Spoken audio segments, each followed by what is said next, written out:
Bienvenue dans le Lunch Ride, le podcast par la rédaction de Vojo. Dans ce podcast, on vous parle de VTT évidemment, on vous parle des sentiers dont on ne se lasse jamais, des personnalités passionnées et passionnantes qu'on rencontre, et on vous parle de nos machines aussi parfois. Pour ce nouvel épisode du Lunch Ride, je vous emmène dans les coulisses de la Coupe du Monde de cross-country avec Thomas Griot. Thomas, c'est un des tout meilleurs Français et un pilote international en cross-country olympique. Il signe en 2023 une 2e place en Andorre, une 4e place à Lenzerheide, une 5e place à Nové Mesto, 2 7e places. Tout ça pour finir 5e du classement général. Vous l'aurez compris, on n'a pas affaire à n'importe qui. Et en même temps, Thomas Griot, c'est plutôt quelqu'un de discret. Il a progressé étape par étape pour arriver au plus haut niveau. Il évolue aujourd'hui au sein du team Canyon Collective, aux côtés de Loana Lecomte et de Lucas Schwarzbauer. Dans ce podcast, il nous raconte pas mal de choses. Il vient de neiger dehors et il nous explique d'ailleurs qu'il rêve d'aller skier parce que skier, ça lui fait plaisir, mais ça lui donne aussi envie de retrouver son vélo plus tard. Il nous parle de comment il s'entraîne, il nous parle aussi d'une année olympique qui est encore incertaine, et d'ailleurs il revient un petit moment sur les Jeux Olympiques, c'est assez intéressant, écoutez ça. On a fini par discuter de pas mal de différentes choses, je vous laisse écouter, vous pouvez nous retrouver sur vojmac.com, sur YouTube, sur Instagram, et en tout cas, j'espère que ça vous plaira. On est au calme, c'est l'hiver, on est juste avant le début d'une saison qui va être un petit peu particulière en cross-country parce que c'est une année dans laquelle on va avoir des Jeux Olympiques qui se mêlent à une Coupe du Monde. Donc là, on a choisi un moment un petit peu plus calme parce que c'est le début d'un gros bloc de préparation et après, je pense que ça va être compliqué de t'attraper pour faire un podcast avec toi. Mais je serais curieux que tu nous parles un petit peu de ce que fait un VTTiste en hiver parce qu'il se trouve que dans la nuit, il s'est mis à neiger. Alors, quand il se met à neiger, qu'est-ce que fait un VTTiste pour s'entraîner ? Salut Paul, bah écoute, je sais pas si je peux dire qu'est-ce que fait un VTTiste pour s'entraîner. En tout cas, moi, je peux te dire ce que je fais. J'ai eu un mois de décembre assez calme niveau entraînement, ça veut pas dire que j'ai rien fait, mais on aborde ça plutôt avec mon entraîneur comme une phase, je dirais, de réathlétisation après une période de coupure. Tu coupes combien de temps ? Je coupe 3 à 4 semaines, ça dépend, suivant l'envie, si je sens que je suis prêt à reprendre, autant physiquement que psychologiquement. Voilà, l'enjeu de la coupure pour moi c'est d'être sûr que j'ai bien récupéré et que je retourne à l'entraînement avec de l'envie. Donc voilà, après, comme tu dis, là on a eu un petit peu de neige. Donc, alors moi, c'est pas pour me déplaire. Clairement, j'ai beau être cycliste, justement, je préfère l'hiver. J'ai toujours vécu en Haute-Savoie. Et du coup, c'est une période que j'apprécie beaucoup. Pourquoi ? Parce que ça me permet de faire d'autres choses, justement, pas que du vélo. Je suis pas un cycliste qui a envie de faire du vélo toute l'année et qui va aller chercher des températures plus clémentes pour m'entraîner. Donc toi, t'es content de laisser ton vélo au garage ? Je suis plutôt content, carrément. Dès qu'il y a de la neige, pour moi, c'est une bonne nouvelle. Ça veut dire que je vais pouvoir aller skier. Donc ça, c'est cool. Et puis le vélo, il reste au garage. Si je peux pas faire de vélo pendant trop longtemps, au pire, je vais faire du home trainer une fois par semaine, peut-être, sur le mois de janvier en tout cas. Et dès que je peux, je vais chausser les skis de fond. De temps en temps un peu les skis de rando et ça pour moi c'est le pilier de ma préparation hivernale. Ouais. Ski de rando, ski de fond. Ouais. Ok, d'accord. Le ski de rando, ça s'apparente à quoi ? Parce qu'à la limite, le ski de fond, on peut retrouver une forme d'endurance, un effort un peu linéaire, un peu comme du vélo de route, où j'imagine que tu vas faire vraiment du fond. Le ski de rando, ça t'apporte quoi ? Le ski de rando, presque on pourrait voir ça comme une petite séance de muscu. Tu vois, clairement, en fait, tu fais du dénivelé, hein, donc il faut monter. Moi, en plus, j'ai pas du matos léger, donc tu as du poids à chaque pied, tu as ton sac à dos, ton matériel, etc. Donc, mine de rien, tu traînes tout ton matos et ton poids jusqu'en haut de la montagne. Et après, tu as le côté cool, c'est la descente. J'ai vraiment l'impression que le ski de rando, parfois, ça peut s'apparenter presque à l'enduro et le ski de fond presque un peu plus au cross-country. Enfin, c'est assez rigolo. Il y a quand même des similarités dans ces disciplines-là. Ouais, moi, je l'aborde un peu comme ça. Tu vois, quand une séance de ski de rando, presque, quand j'en fais, pour moi, je le vois pas comme une séance d'entraînement. Tu vois, c'est pour le plaisir. Donc, tu vas te promener dans la montagne. Voilà, j'y vais que quand il y a des bonnes conditions. Alors, des bonnes conditions de neige, de la bonne neige, et puis aussi, d'un point de vue du risque d'avalanche, hein, bien sûr. Je prends pas de risque, mais le but c'est de se faire plaisir. Et le ski de fond, c'est sûr, je suis un peu plus dans une démarche de préparation, mais il y a aussi beaucoup de plaisir. Enfin, je trouve que c'est une chance. Moi, j'habite à côté d'une station, donc je peux y aller très facilement. Et puis il y a des beaux paysages, un environnement enneigé, je trouve quand même que c'est plutôt sympa à regarder. Et encore une fois, avoir une saisonnalité dans l'entraînement, et même tout simplement dans son quotidien. je trouve que c'est intéressant, il y a moins de redondance, ça donne un rythme chaque année, et moi c'est ce qui me plaît. Ouais, donc toi, c'est pas l'intersaison, c'est pas la saison morte. C'est pas une saison morte. Non, c'est pas une saison morte. C'est une saison que t'aimes bien. C'est une saison que j'aime bien, et puis c'est une saison du coup qui me permet aussi de rester chez moi, comme je te l'ai dit, plutôt que de partir en stage dans le sud de la France ou en Espagne. Je reste à domicile, et je pense qu'aussi c'est important parce qu'on fait déjà pas mal de déplacements pour les compétitions. Donc moi ça me va bien quand c'est un peu plus calme et que je peux profiter un peu d'une région que j'aime bien. Et on m'a dit, tu me le confirmeras ou pas, mais il semblerait que tu travailles avec la même personne, le même entraîneur depuis des années. Ouais, ça fait... avec Emilio, on a commencé à travailler ensemble, je dirais, à l'hiver 2010-2011. Donc ça commence à dater un peu. C'est assez rare finalement des athlètes qui ne changent pas d'entraîneur après des cycles de 2, 3, 4 ans. Ouais, c'est vrai que finalement, tout sport confondu, je pense que c'est rare qu'on voit des athlètes qui aient fait toute leur carrière avec le même coach. Alors si je dis pas de bêtises, je crois qu'actuellement c'est le cas de Nino Schurter. Je crois qu'il a toujours il s'est toujours entraîné avec Nico. Mais ouais, moi en tout cas, avec mon entraîneur Emilian, dès qu'on s'est rencontrés, je veux dire, ça a bien fonctionné. Et pour la petite histoire, en fait, j'étais au lycée à Nantua qui avait une section aménagée pour le vélo. Et donc Emilian était détaché par le comité de l'Ain, était détaché au lycée pour nous accompagner, nous entraîner. Donc c'est là qu'on s'est rencontrés. Et moi, au passage des études supérieures, avec Emilian, vu que ça avait bien fonctionné, on s'est dit on va continuer à collaborer ensemble à distance, etc. Et puis ça a continué. Voilà. Je pense qu'on peut dire que ça fonctionne bien. Pourtant, avant, j'étais pas professionnel. C'est vrai que il y en a qui pourraient se poser la question au passage professionnel, pourquoi pas changer de coach, mais voilà. Pour moi, c'est important. D'abord, c'est une relation, déjà, premièrement, avant tout. Et puis, il était très compétent dans ce qu'il fait, et il l'est toujours. Et puis surtout, ce que j'aime bien, c'est que dans sa démarche, il est, comme moi en tant qu'athlète, qui cherche à aller toujours un peu plus loin.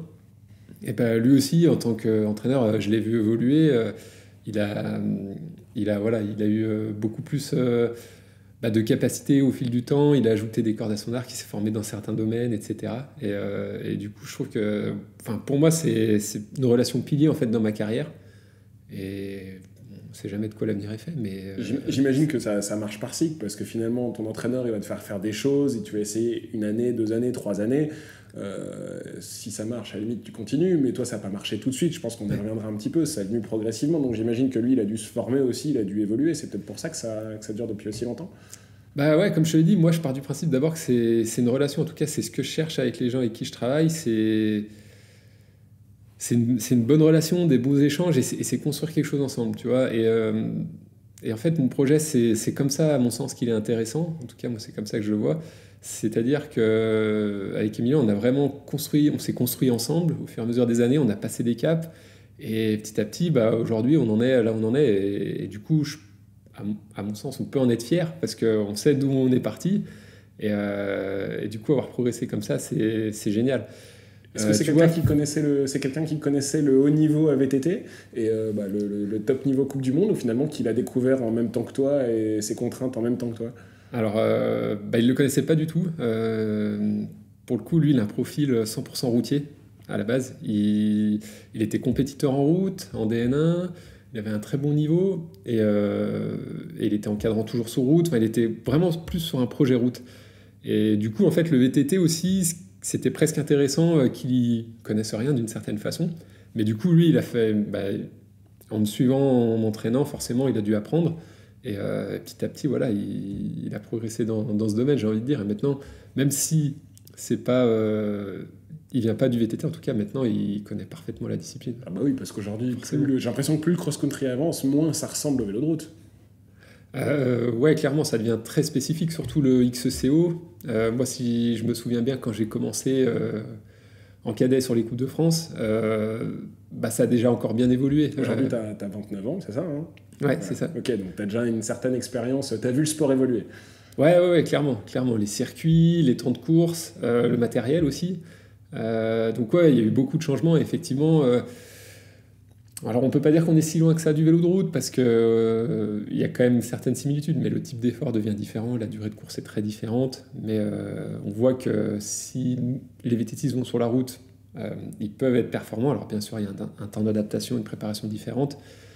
Et en route, ce serait aussi possible s'il faisait la bascule, mais je pense que le facteur technique est quand même plus délicat à prendre sur le tard que quand on est jeune. Ouais. Ouais. Toi, tu as des particularités dans ton entraînement que tu ne retrouves pas dans les entraînements des gens contre qui tu cours ou avec qui tu t'entraînes? Alors en saison, je pense pas. Je pense que c'est assez un schéma. J'ai peut-être un schéma plutôt classique où je fais vélo de route, VTT et musculation. Alors c'est peut-être justement l'hiver où ça se différencie, où voilà, moi je veux passer du temps sur les skis de fond, clairement. Oui, tu le dis clairement à ton coach, je veux skier. Ouais, je veux skier, et puis j'ai jamais eu besoin de forcer parce qu'il a cette vision-là aussi.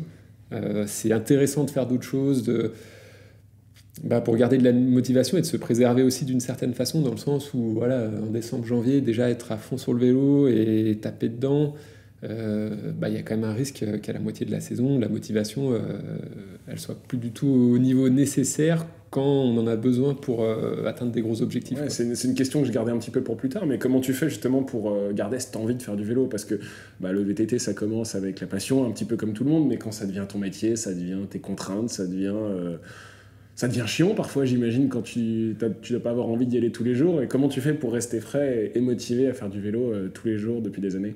Ouais, je te confirme, moi, il y a eu un changement quand j'ai arrêté de travailler et que je me suis dédié 100% au vélo. Ça, il y a une différence et je pense qu'il faut, si on peut s'y préparer, c'est bien, en tout cas, il faut s'y attendre. Et moi, ça tombe bien, comme je te dis, le fait d'aimer de faire du ski de fond, en fait, ça m'aide un peu dans ce domaine-là, c'est-à-dire que ça me permet de couper un peu du vélo à un moment et ça me permet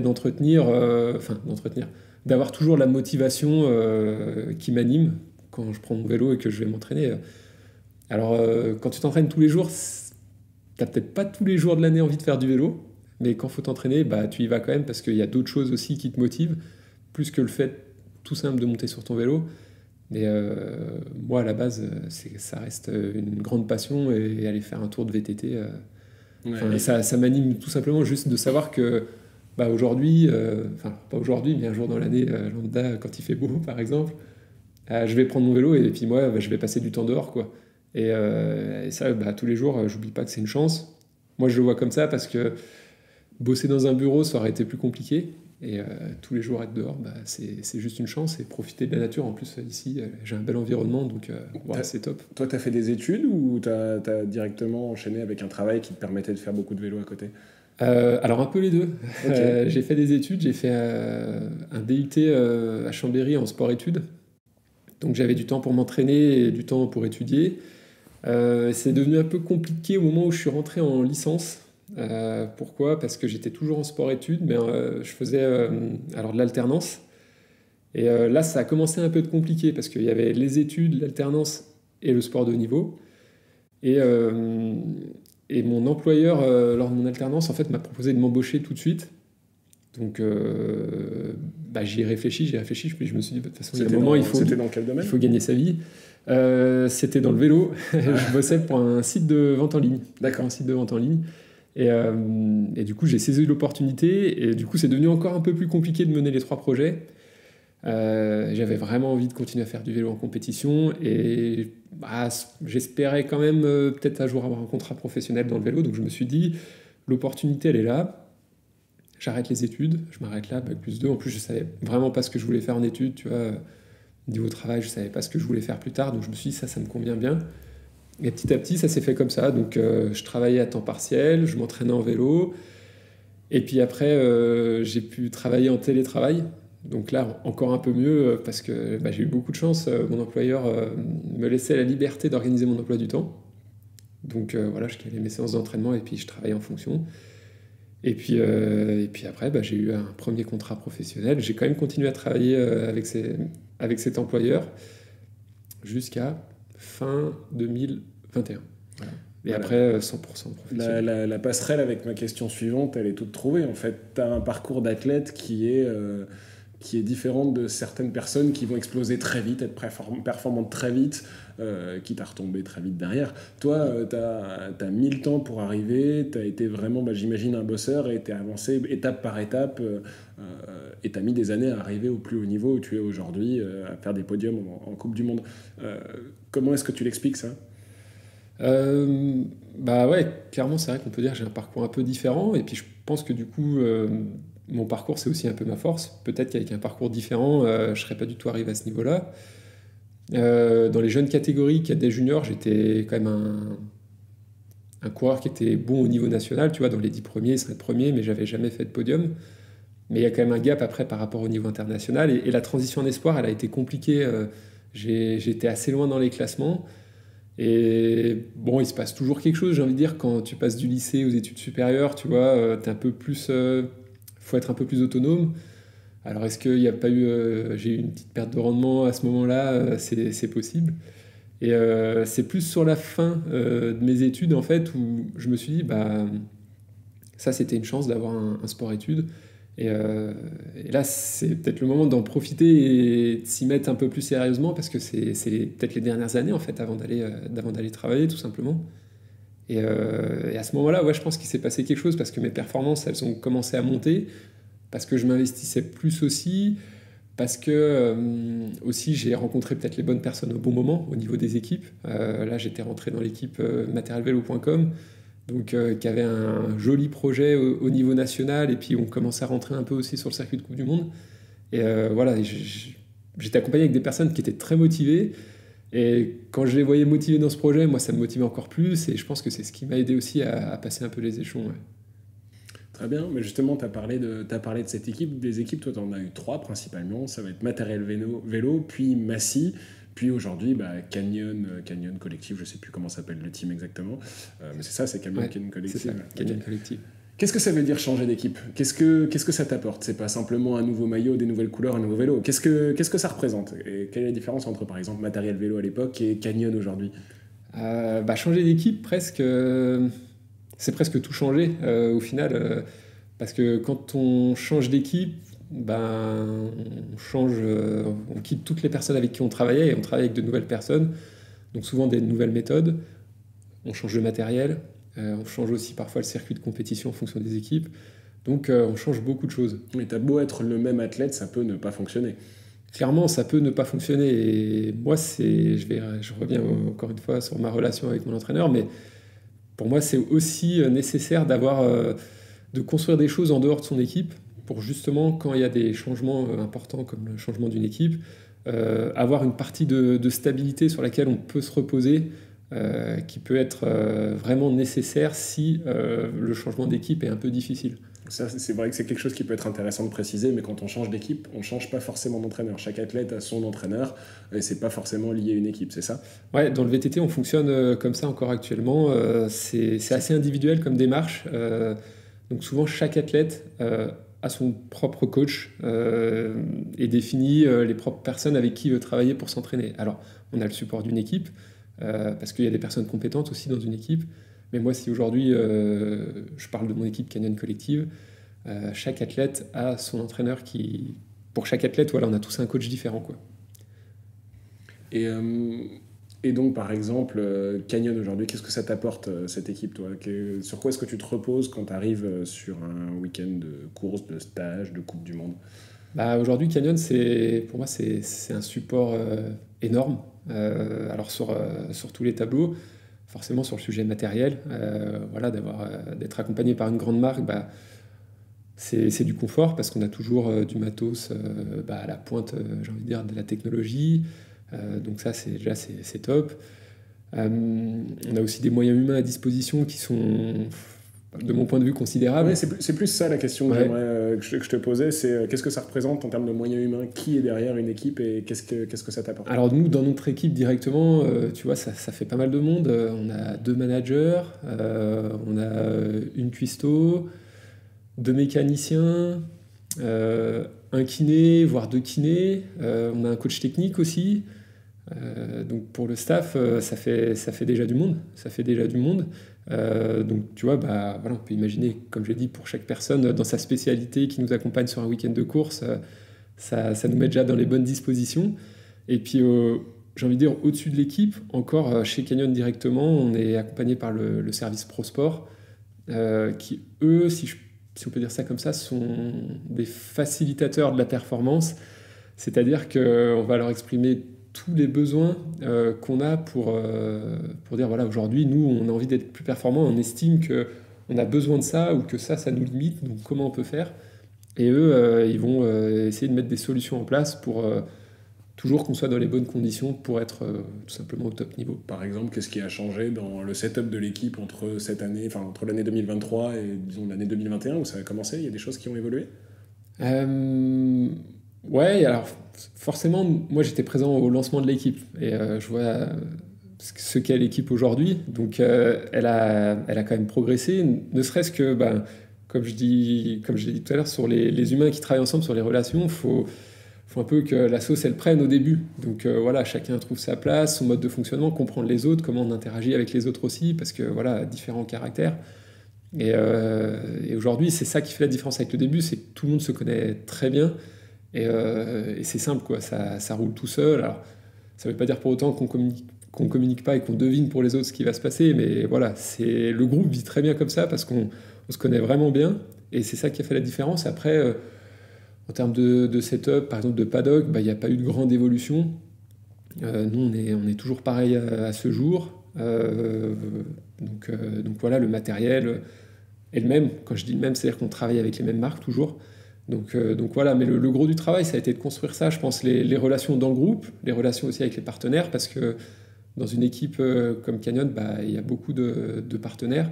Et en fait, c'est pas forcément Canyon qui centralise les partenaires. Ce que je veux dire par là, c'est que sur un week-end de course, nous, on va avoir des interactions avec tout le monde, avec Schwal pour les pneus, RockShox les suspensions, SRAM, etc. Donc voilà, il y a l'équipe en elle-même avec le staff et les athlètes, mais il y a l'équipe un peu plus large avec tous les partenaires avec qui on interagit tout le temps, quoi. Et tu parlais des relations avec les gens dans ton équipe. Il y a quelqu'un qui a un parcours qui est similaire à certains points de vue avec le tien, c'est celui de Loana Lecomte. Vous êtes presque voisins, vous êtes suivis dans 2 équipes, ça fait des années que vous êtes côte à côte. Quelle relation est-ce que vous avez tous les deux? Avec Loana, on s'entend bien, effectivement. On a un parcours assez proche depuis qu'on a intégré Massy. Moi, je suis quand même plus âgé que Loana. Et du coup, quand on a intégré Massy, Loana, elle faisait déjà bien parler d'elle, malgré le fait qu'elle soit jeune au niveau national. Voilà, on va dire qu'il y avait déjà peut-être des attentes autour d'elle de pas mal de monde, parce qu'elle montrait de belles choses. Et puis, comme tu dis, on vient du même département. Donc moi, j'avais d'abord entendu parler de Loana à l'échelle locale, on va dire. On m'avait dit, voilà, sur les courses du coin... il y a une jeune, quand je dis une jeune, c'était dans les catégories Benjamin minime, qui écrase un peu toute la concurrence, qui est assez impressionnante, et tout le monde avait hâte de voir ce que ça allait donner quand elle arriverait sur le niveau national. Et du coup, voilà, moi, c'est plus comme ça au début, je la connaissais un peu plus de loin. Et puis après, on s'est retrouvés dans l'équipe Massy. Et ouais, moi, de mon point de vue, c'était un peu amusant parce que on avait des choses en commun et en même temps des choses qui nous éloignaient. C'est-à-dire que moi, jusqu'à présent, je travaillais et là, j'arrivais chez Massy dans une équipe professionnelle et Loana, elle avait un parcours un peu plus... alors, je ne sais pas si on peut dire un peu plus classique, mais pour un athlète de haut niveau, voilà, elle était passée par le Pôle France, elle rentrait quasiment de suite dans une structure professionnelle après 1 ou 2 années où elle avait fait ses armes un peu dans la catégorie espoir. Donc voilà, et puis depuis, c'est vrai que nos routes, elles se suivent. Et c'est cool de se dire, c'est même étonnant, 2 Hauts-Savoyards qui viennent de la même région. Pour dire, je sais pas, on habite à 10 km d'écart. Mais vous roulez un peu ensemble de temps en temps ou vos entraînements sont pas trop compatibles? Non, très rarement. Pour différentes raisons. Par exemple, Loana, déjà, elle s'entraîne le matin. Et moi, ça, c'est... Toi, tu dors le matin? Moi, le matin, je dors pas. Pourtant, je me lève tôt. Et Loana aussi, d'ailleurs, c'est une lève tôt. Mais c'est juste que moi, je pense, j'ai gardé ce rythme de mes études et puis de quand je travaillais. C'était le matin, j'allais à l'école où je travaillais et je m'entraînais l'après-midi. Et c'est vrai que la plupart aujourd'hui des athlètes professionnels s'entraînent plutôt le matin ou à cheval sur le matin et l'après-midi. Et moi, je m'entraîne l'après-midi. Voilà, en plus, vu qu'on court l'après-midi, ça me permet de garder une organisation sur mes journées qui est un peu similaire aux jours de course. Et c'est aussi pour ça. Donc voilà, on se croise des fois à l'entraînement. Mais en plus, comme je te l'ai dit, chaque athlète a son propre coach. Oui, bien sûr. Et qui dit un coach différent dit une stratégie différente. Donc les séances, en fait, c'est rare qu'on ait une séance. Vous n'avez pas la même morphologie, vous n'avez pas le même sexe, vous avez plein de trucs qui doivent pas être compatibles, quoi. Ouais, et puis même avec d'autres collègues, de temps en temps, tu vois, Max Marotte, par exemple, qui est pas très loin, de temps en temps, on roule ensemble, mais ça reste très occasionnel. Au final, faut que les séances d'entraînement aussi aient le match. Et puis que tout le monde soit là au même moment, parce que, encore une fois, avec les stages, etc., c'est pas évident. Et avec Loana, du coup, là où on se voit le plus, c'est sur les courses, quand on est dans l'équipe. Voilà. Quand je préparais ce podcast, je regardais tes résultats de l'année et je regardais un peu ceux de tes teammates également. Il y a Lucas Schwarzbauer donc, qui est avec toi dans l'équipe. Et ce qui est assez rigolo, c'est que tu as montré des très très belles performances en cross-country olympique. Tu es un petit peu moins performant sur le short track et lui, c'est l'inverse. Comment vous comparez comme athlètes tous les deux dans la même équipe? Déjà, c'est marrant. On est deux athlètes assez différents, comme tu viens de le dire. C'est vrai que Lucas, quand on le voit courir, physiquement déjà. C'est la première chose qui nous vient à l'esprit, c'est la puissance, quoi. Enfin, et ouais, physiquement, moi je suis plutôt grand, longiligne. Lucas, il est un peu plus petit, et puis il est un peu plus musclé quand même. Mais ouais, alors je peux pas dire qu'on est un peu opposés dans le sens où Lucas est performant plus en XCC et moi plus en XCO, parce que Lucas il est très complet maintenant. C'est quasiment le meilleur en XCC du moment. Et en XCO, il se défend plus que bien, parce que voilà, cette année, il a quand même fait 2e en Coupe du Monde, et puis d'autres podiums et d'autres très belles performances. Oui, bien sûr. Évidemment, je forçais un petit peu le trait. Mais c'est clair que ouais, Lucas, même moi, il m'impressionne. Hein, putain, sur un short track, sérieux, c'est incroyable, quoi. Et comment il s'en sort dans une équipe où il y a presque que des Français? Très bien, parce que alors, dans le staff, on n'a pas que des Français. Comme je t'ai dit, il y a 2 mécaniciens, donc les mécaniciens se répartissent, si on peut dire ça comme ça, les athlètes. Donc Lucas, il travaille avec Alvaro, qui est espagnol, mais qui parle très bien anglais. Notre kiné avec qui on travaille la plupart du temps, Lisa, est allemande. Donc ça aussi, c'est important dans le recrutement du staff, qu'il y ait au moins une personne qui soit allemande.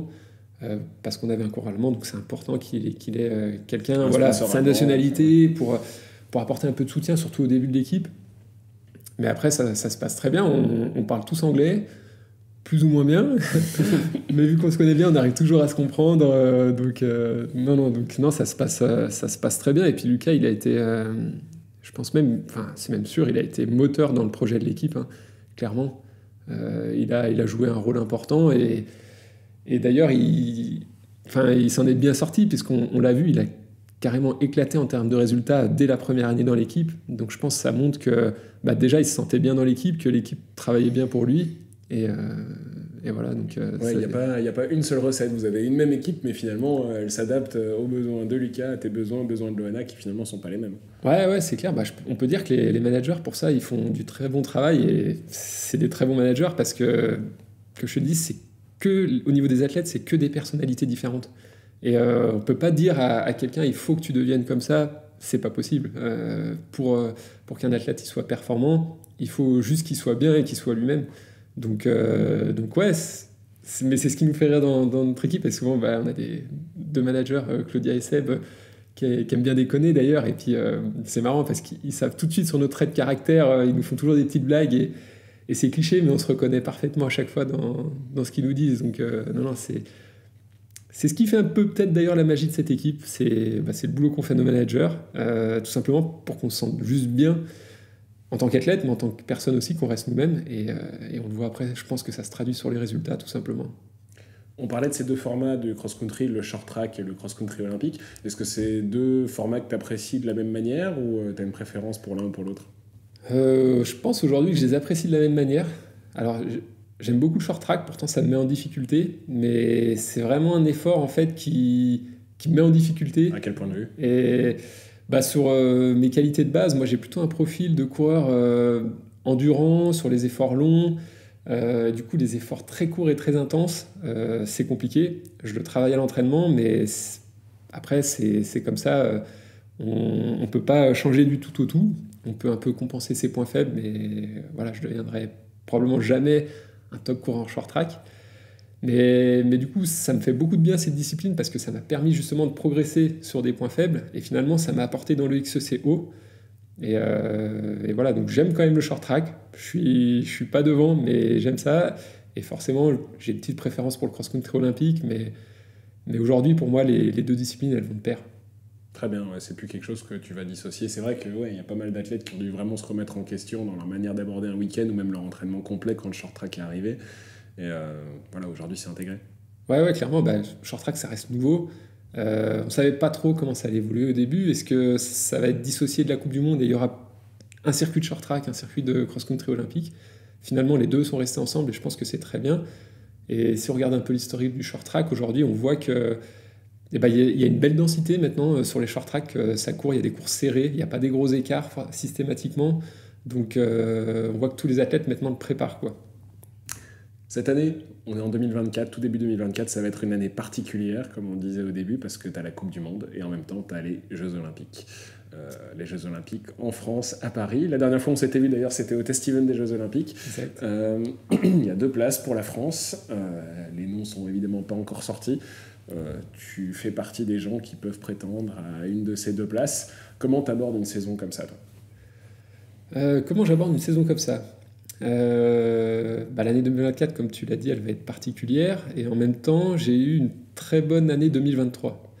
Donc, est-ce que ça m'apporte de la sérénité d'une certaine façon? Oui, parce que je connais mon niveau maintenant. Je sais que je peux être performant au niveau mondial. Allez, je fais une petite parenthèse. Tu as fait 2e en Andorre, 5e à Nové Mesto, 7e à Snowshoe et Auger, 4e à Lenzerheide, 7e à Leogang, c'est ça? C'est ça, ouais. Oui, donc quand même, ça fait pas mal de passages sur le podium ou dans le top 10. Ouais, j'ai une belle régularité et du coup, je passe un hiver assez serein dans le sens où tu sais que quand tu fais une saison plus compliquée, tu te dis là, il faut vraiment que j'embraye et j'ai des choses, alors peut-être pas à prouver, mais il faut que je renoue avec mon niveau, puis déjà ne serait-ce qu'en termes de plaisir, tout simplement.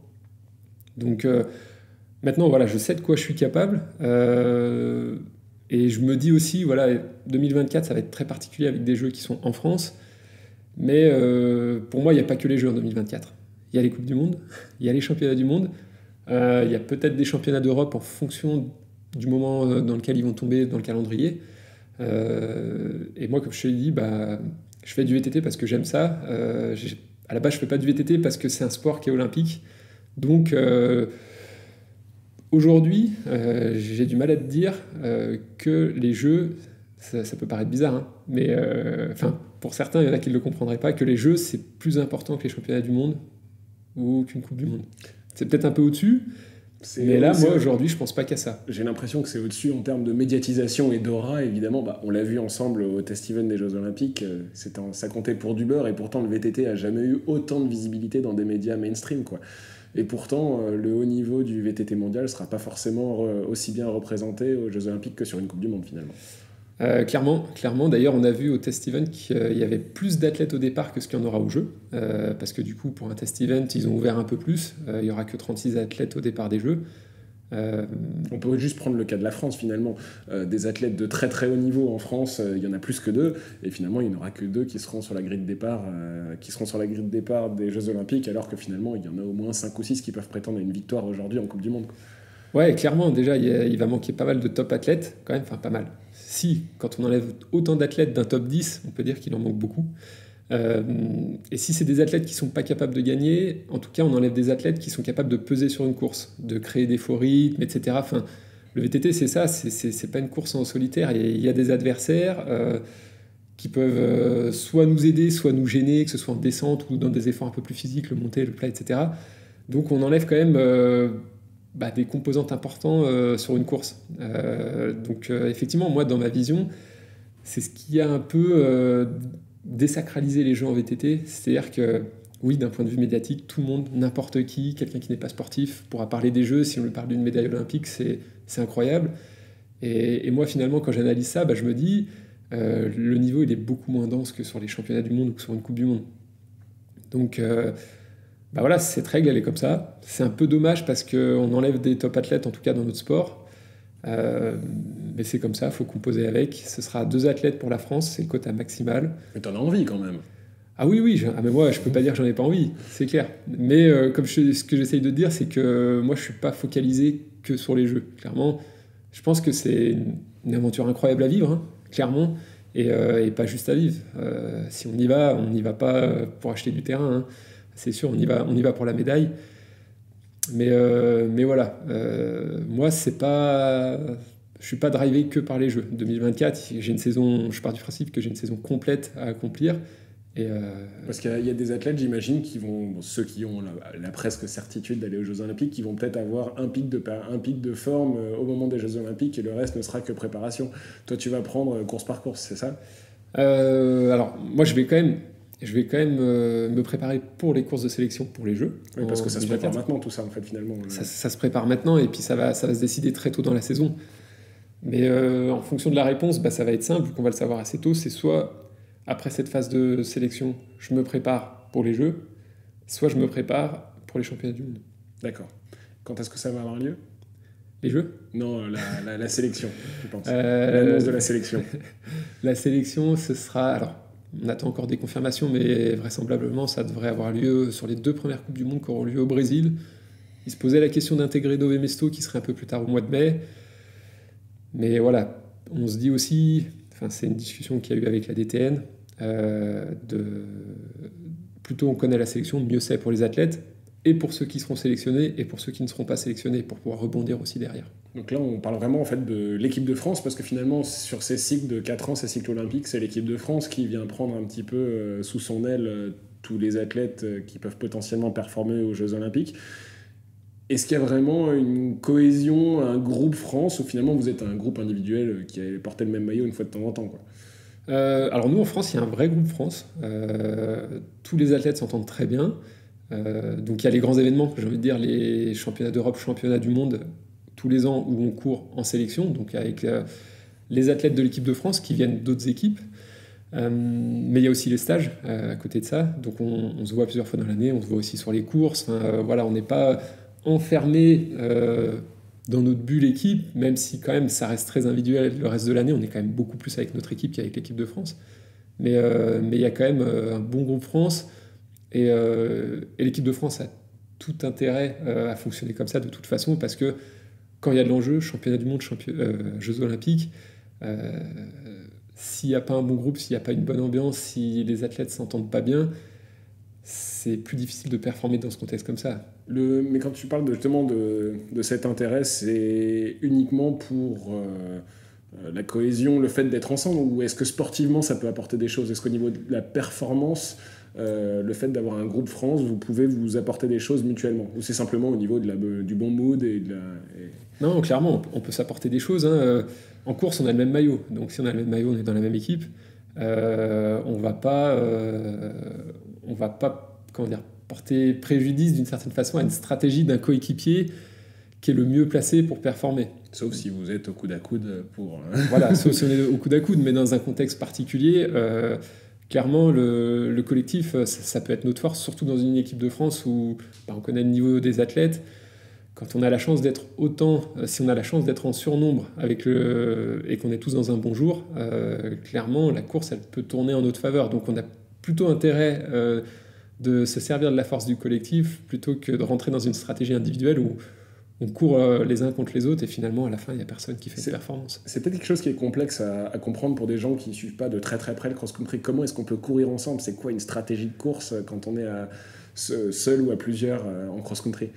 Est-ce que tu as de l'aspiration comme en vélo de route ?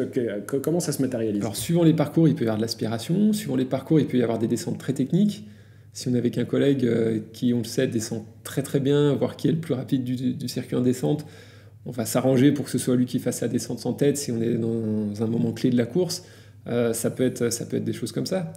Après, je ne dis pas que c'est facile à faire, ouais. Parce que forcément, on a tous des intérêts personnels au début d'une course et on veut tous être le plus performant possible. Donc après, il faut juste prendre du recul et savoir que quand nous, on fait cet effort de se sacrifier pour un collègue, il faut aussi savoir se dire qu'un jour, l'inverse peut arriver.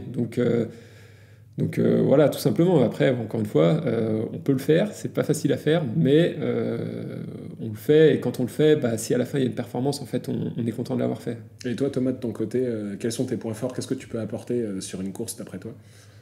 Moi, pendant l'effort, ça peut être en général plutôt sur la deuxième partie de course, parce que moi j'ai un profil où je suis un peu moins efficace en début de course qu'en fin de course, et quand on a d'autres athlètes où c'est l'inverse, Quand ça devient un peu plus dur sur la fin de course, je peux être là justement.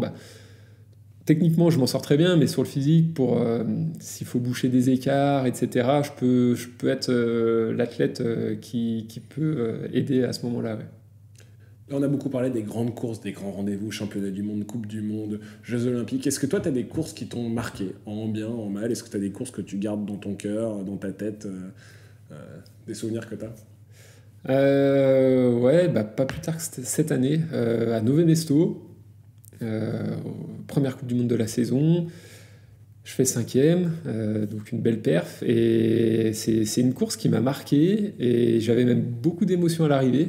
J'avais déjà fait un podium en 2021, mais voilà, 2022, ça avait été une année compliquée pour moi. Compliquée, pourquoi? Parce que je me suis blessé. Aussi, j'ai changé d'équipe, j'ai intégré l'équipe Canyon, donc peut-être un petit peu de pression supplémentaire. J'avais aussi arrêté de travailler à côté, donc un grand changement dans mon quotidien, donc beaucoup de bouleversements en 2022. C'était le premier grand rendez-vous de la saison 2023. Et voilà, premier grand rendez-vous de la saison 2023, donc après une année qui a été compliquée, être à nouveau performant, ça a été source de beaucoup d'émotions positives à l'arrivée, et donc ça, c'est vraiment une course qui m'a marqué. Ouais, plus qu'une course où tu as fait 2e, par exemple. Clairement, ouais, plus. Alors c'était très bien aussi, mais ça m'a beaucoup plus marqué. Ouais. Chaque année au Jet, t'as un fan club. Chaque année, moi, je te vois et j'essaie de prendre des photos. T'as une grande pancarte, allez Thomas. Il y a un fan club avec tout un groupe. Il y a qui derrière cette banderole? Alors, on va dire l'initiateur du projet, c'est Pascal, ami et voisin, qui habite juste de l'autre côté de la route. Voilà, qui a toujours suivi ce que je faisais et puis qui m'a toujours soutenu et toujours mis beaucoup d'entrain pour m'accompagner. Donc, il m'a déjà fait la surprise 2-3 fois, ça m'a toujours fait marrer. Ou après un bon week-end de course où j'avais fait un bon résultat, je rentre chez moi et sur le rond-point à l'entrée du village, je vois une banderole, allez Thomas, donc ça me fait toujours rire et ça fait plaisir. Et du coup, voilà, il a lancé un peu de ferveur, et puis les amis du coin, la famille l'ont rejoint dans ce mouvement, et du coup, Auget, ils sont là en nombre, et du coup, voilà, ils font pas mal de bruit au bord de la piste, et du coup, ça me fait toujours un super plaisir. Ça compte pour toi, cet entourage? C'est eux qui t'ont mis sur un vélo quand t'étais plus jeune? Alors ils m'ont pas forcément mis sur un vélo quand j'étais plus jeune, mais par contre oui, pour moi ça compte beaucoup cet entourage, parce que c'est des gens qui font partie de ma vie, hein, tout simplement, comme je te dis, c'est que ce soit la famille ou les amis, et du coup c'est des gens que je connais depuis très très longtemps, et de les retrouver dans le milieu, voilà, au bord d'un circuit, d'une Coupe du Monde de VTT, ça fait plaisir de ça dire. Ça doit être chouette de se dire que finalement ton petit sport à toi, finalement t'as des gens aujourd'hui qui prennent du temps de leur vie pour aller juste venir te voir, quoi. Ouais, clairement. Alors quand c'est des proches, ça fait particulièrement plaisir, mais qui que ce soit, en fait, de toute façon, quand on fait une course et qu'on est encouragé, clairement, on en parle de temps en temps, mais de toute façon, en tant qu'athlète, c'est quand même quelque chose qui nous touche, de se dire, enfin, même en tant que personne, qu'il y ait des gens qui soient là, des fois, on ne connaît pas du tout, et qui donnent et de leur temps et de leur voix pour nous pousser un petit peu plus, c'est hyper touchant. Ouais. Qu'est-ce que tu as envie de leur montrer cette année? Toi, ça va être quoi tes objectifs cette année? Ou qu'est-ce qui te fait envie? Qu'est-ce qui me fait envie? Moi, je me dis quand même que, en tout cas, ça me challenge. C'est pourquoi pas à une victoire en Coupe du Monde. Je me dis que c'est possible, parce que voilà, j'ai déjà fait 2e, et forcément, quand on a fait quelque chose, on a envie de faire un petit peu mieux. Je me dis que c'est possible. Donc voilà, à moi de travailler pour. Va peut-être falloir que je vise juste, parce que mon profil me permet peut-être pas de gagner sur tous les circuits. Donc va peut-être falloir que je vise un circuit en particulier et que je me prépare pour. Après, comme on l'a dit, 2024, c'est pas évident, parce que c'est une année olympique, parce que la sélection elle n'est pas encore arrêtée, et du coup là, en ce début janvier, on sait entre guillemets pas trop sur quel pied danser. On y pense beaucoup quand même à cette sélection. On y pense beaucoup. Avec quel matériel est-ce que tu te lances dans cette saison? Est-ce qu'il y a des choix qui sont évidents pour toi? Est-ce que tu te poses des questions? Avec quoi est-ce que tu roules? Alors pour moi, pour cette saison, le matériel il va pas changer. C'est-à-dire que tous les équipements sur le vélo vont rester les mêmes. Donc tu roules avec un Canyon Luxe. Un Canyon Luxe World Cup, 100 mm de débattement arrière, 110 devant. Et voilà, 29 pouces, sur des jantes de 30 mm. Je précise ça parce que jusqu'à présent, je roulais sur une jante à l'avant un peu plus étroite, en 25 mm, et parfois ça suscitait quelques interrogations sur une période dans laquelle on a tendance à élargir et les jantes et les pneus. Et donc, t'es allé dans cette direction-là ? Et je suis allé dans cette direction-là, j'ai mis un peu de temps, donc voilà, depuis la fin de saison dernière, je roule en jante 230 à l'avant aussi. Il m'a fallu un peu de temps pour m'adapter, parce que moi je trouve quand même une différence de comportement qui est claire et nette. Donc voilà, mais aujourd'hui je suis très à l'aise sur ce matériel, donc c'est la seule évolution que vous verrez sur mon matériel l'année prochaine. Il n'y a pas des petites suspensions électroniques qui vont arriver ? C'est vrai. Aussi, j'ai la chance de tester ça en ce moment. Il y a RockShox qui est en train de préparer sa déclinaison cross-country de Flight Attendant, qui est un contrôle électronique du blocage de la suspension. Ouais, clairement. Donc un système qui est bien pensé, parce que qui est un système qui est autonome, en fait. Donc c'est électronique et qui gère tout seul le système de blocage-déblocage. Il y a aussi la possibilité de le repasser en manuel, donc avec une commande toujours électronique sans fil. Mais ouais, c'est quand même une grande innovation dans le vélo, à mon sens, parce que on a maintenant des suspensions qui peuvent se bloquer et se débloquer sans câble qui passe dans le cadre. Et ne serait-ce qu'en termes d'entretien, et à une époque où on est aussi beaucoup dans l'intégration, ça simplifie quand même pas mal aussi la maintenance. Et tu roules qu'avec ton vélo de cross-country toute l'année ? Non, alors principalement, je fais aussi un peu de route, et en VTT, j'utilise beaucoup le VTT électrique. Le VTT électrique pour différentes choses. Ça peut être pour une sortie récup. Le lendemain de compétition, c'est un peu un classique. Et plutôt que d'aller faire du vélo de route, je suis content de pouvoir aller faire du VTT. Donc avec le VTT électrique, ça me permet de rester assez bas en intensité, de me faire plaisir parce que je vais pouvoir faire du dénivelé et donc me faire une belle descente en fin de sortie, et ça c'est quand même cool. Et puis j'utilise aussi l'année pour faire de l'entraînement technique. Ça permet de passer quelques heures sur le vélo en se fatiguant moins. On peut aussi faire 2 séances dans la journée, une séance physique avec des entraînements, des séries, enchaîner avec le VTT électrique derrière pour aller bosser techniquement. Et en tout cas, moi, j'utilise vraiment toute l'année. C'est un vélo c'est quel modèle ? C'est un vélo qui a plus de débattement ou ça ressemble un peu à ton vélo de cross-country ? Ouais, c'est un vélo qui a plus de débattement. Moi, j'utilise le Spectral On. Donc, c'est un vélo de trail. Et malgré tout, malgré les grandes différences qu'il y a avec mon vélo de cross-country, pour moi ça me permet de progresser techniquement. Pourquoi ? Parce que qui dit vélo un peu plus gros, on peut franchir des obstacles plus techniques, plus engagés, et je trouve que moi en tout cas j'arrive très bien à le transposer en cross-country. C'est qu'après ces séances techniques, je vois ne serait-ce qu'en termes de vitesse ou en termes de franchissement d'obstacles, j'y gagne, parce que voilà, on passe peut-être une barrière psychologique avec le vélo électrique des fois, et puis une fois que la barrière psychologique elle est franchie, on reprend l'autre vélo, et on ne sait jamais si ça va passer, mais on se dit que ça va passer, et du coup ça passe. Est-ce qu'il y a des endroits où tu aimes particulièrement aller rouler ? Moi c'est le Semnoz, je crois que c'est aussi un des piliers de ma carrière, c'est la montagne juste derrière Annecy. Voilà, c'est ça, juste derrière Annecy, qui est à côté de la maison. Et moi, depuis que je suis jeune, je m'entraîne là, et j'ai progressé depuis, et je m'entraîne toujours là, en fait.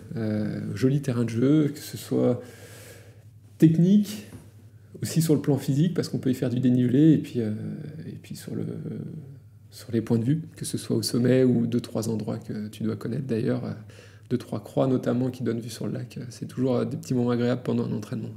Allez, chez Vojo, qu'est-ce qu'on te souhaite pour cette saison ? Comme chaque saison, du plaisir et puis d'être heureux, c'est tout.